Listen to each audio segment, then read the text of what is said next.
God, it's going to fall.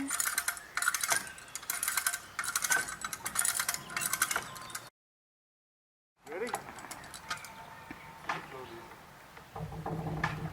Oh my God. We're all gonna die. Oh jeez. Whew. It didn't break. It's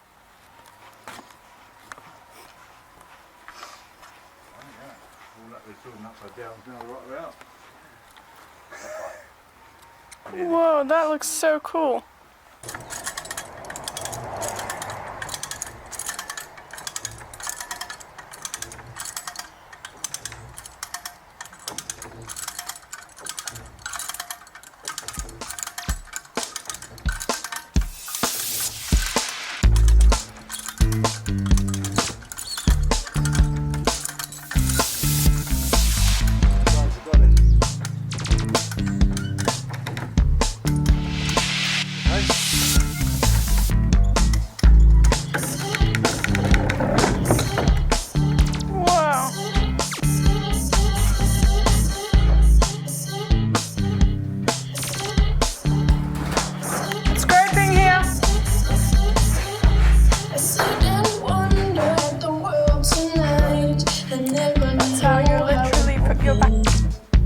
We see it all in black and white and painted all so reasonably. I sit and wonder what we seem to know, how we're sure it all works out.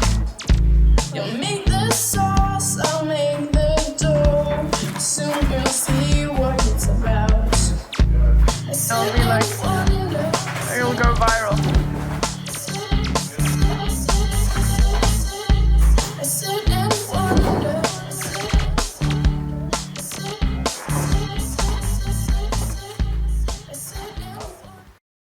Yeah, hi guys. Well, that was a year ago this week, the rollover, when Alex came over and helped us flip her over. And I think we've got on quite well. We'll have a little look around the boat as she stands now.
Yeah, and in that year since the rollover, we put out, rollover was episode 44.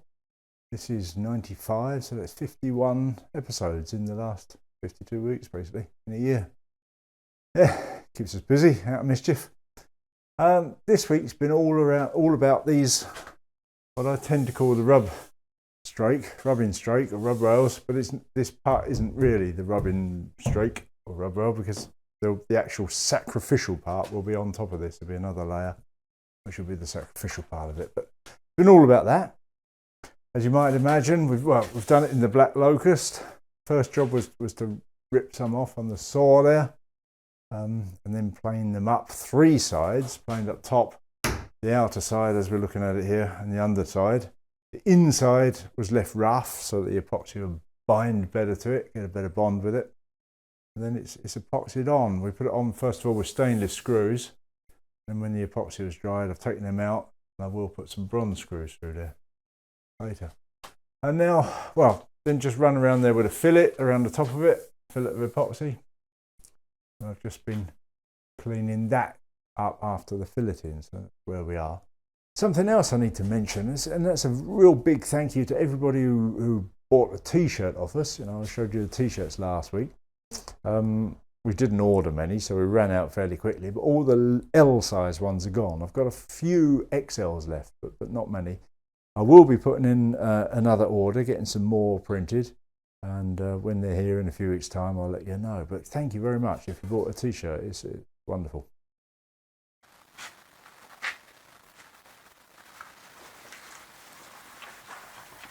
Looks like peanut butter. Oh yeah, it's got some wood dust there. Make it the same colour as it would. Right, stand by. There we go.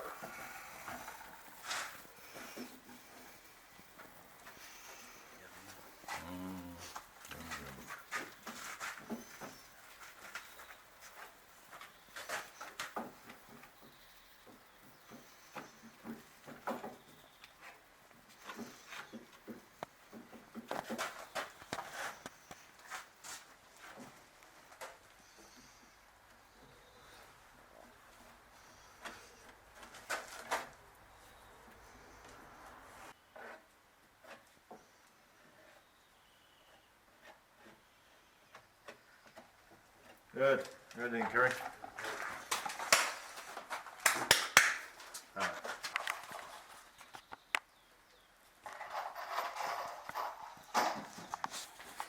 up here. I'll put side on, you just let your end stay over it. Yeah. There, I think.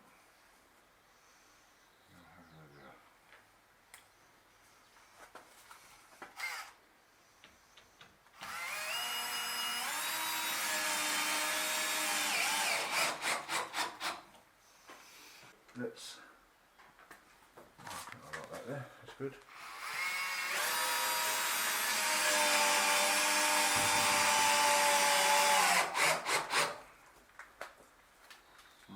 Get some more screws.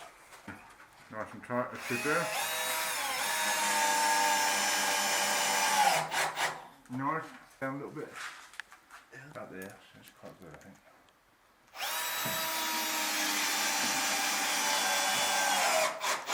Nice. Except, yeah, no, that's okay. That's okay. I'll go around there and fill that afterwards.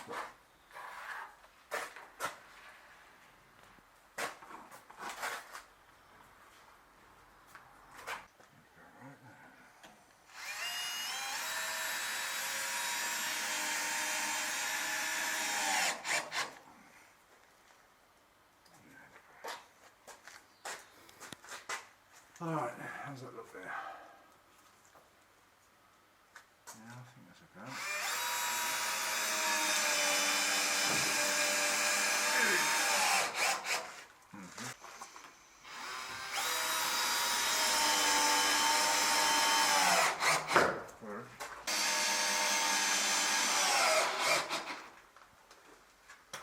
Roll it over.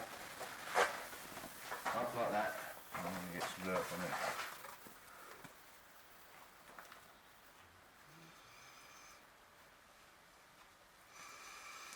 Nice lot of it, so it squidges out everywhere. Like that. Right, now.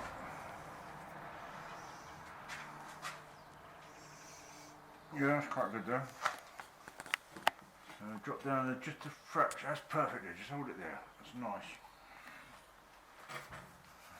Have a little look, just, yeah, I'm happy with that.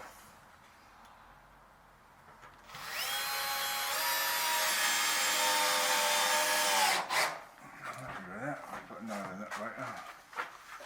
Good. Bend it in there, mate.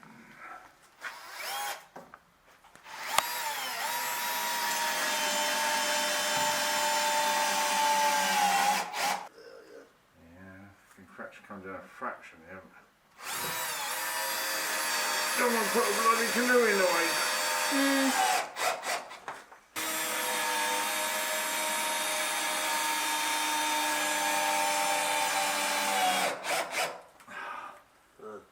Yeah, exactly.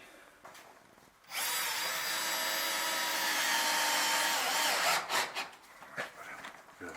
Just come around there and clean up.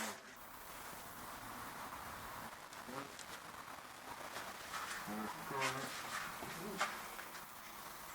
I think. Right there.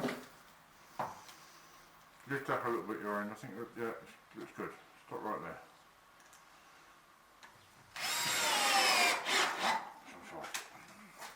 Right, bending in please. Yeah, that was good, I think, was it? I don't know. Come on, that's good, I like that one.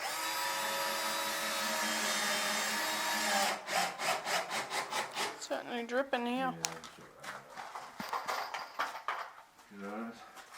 In you go.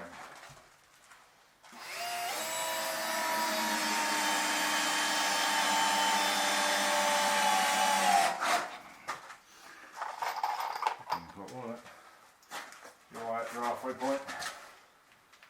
Good.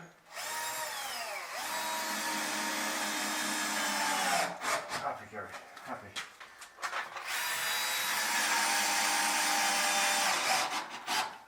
Beautiful.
Yeah, we've been putting these rubbing strakes on, actually only the base of the rubbing strake, because there's going to be another piece going on here that will actually do the rubbing. This is just sort of the base that fits onto.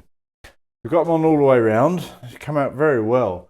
I was in two minds whether to laminate up or not, whether to scarf up one whole length, one sort of 11-metre long length to bend round there, or put it on in sections. And in the end, Kerry gave me a hand. We put it on in sections, 3-metre long sections.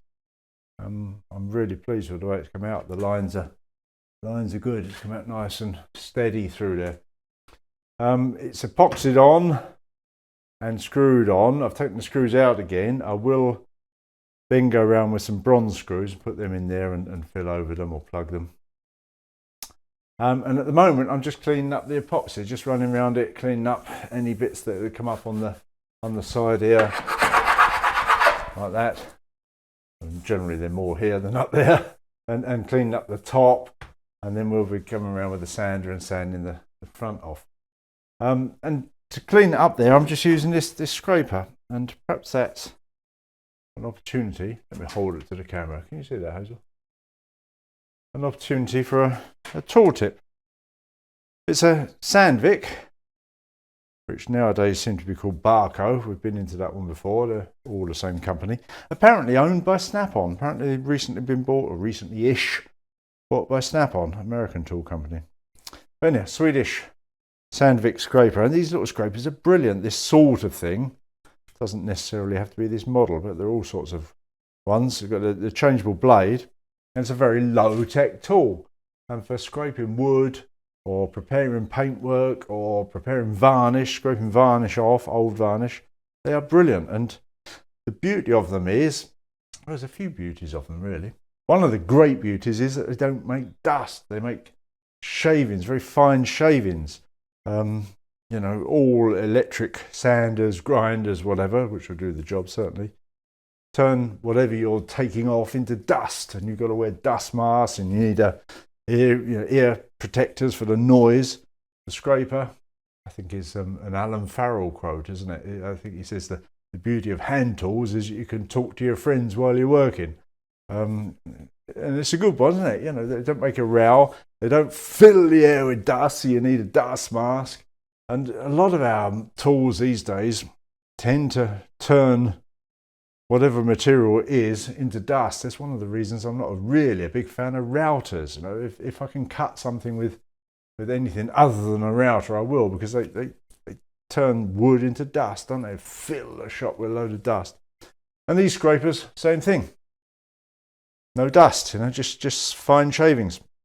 You can sharpen them by running a fine file over the blade, and just creates a burr on the edge of the blade, which is very good for scraping. The blade is reversible. You can use both sides, and you can buy spare blades. So great tool, not very expensive, and really, really useful. And this epoxy's been on for a couple of days, 2 days I think. It's set off, it's fairly hard, but it's not reached its final strength. And this scraper takes it off nicely, takes it off easily. And the other beauty, or one of the other beauties of these things, is that it takes a bit of muscle strength. So you get a workout. You can save the money that you would have spent going to the gym. And perhaps that's true of boat building altogether. You know? Save your gym monthly fee, spend it on your boat. There you go. Workout as well.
yeah, perhaps just a few words about this rubbing strake base. As I say, this is the base piece.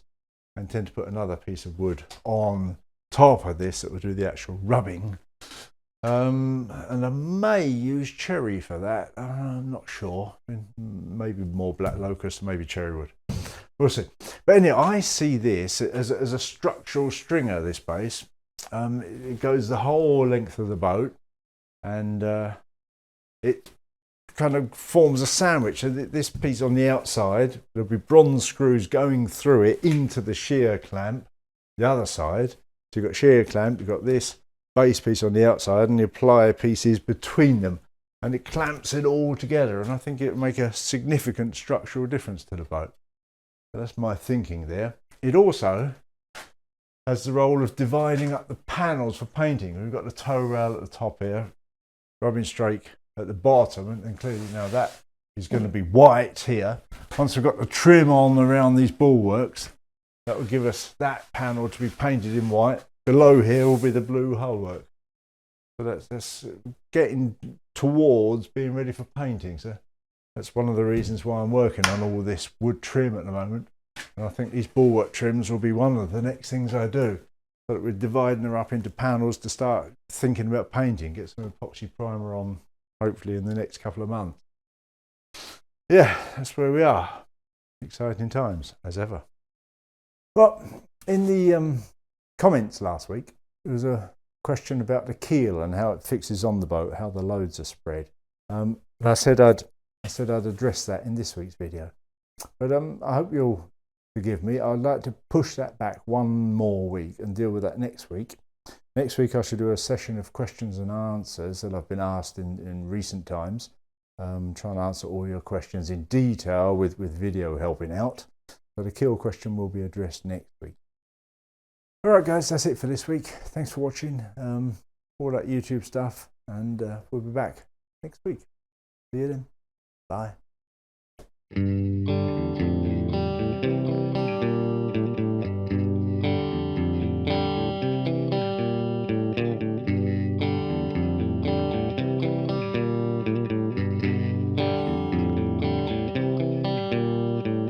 Riches in the sunset, standing out to sea.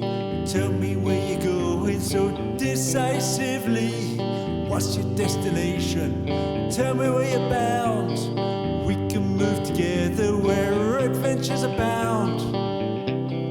Running free before the breeze. Are there many days such as these?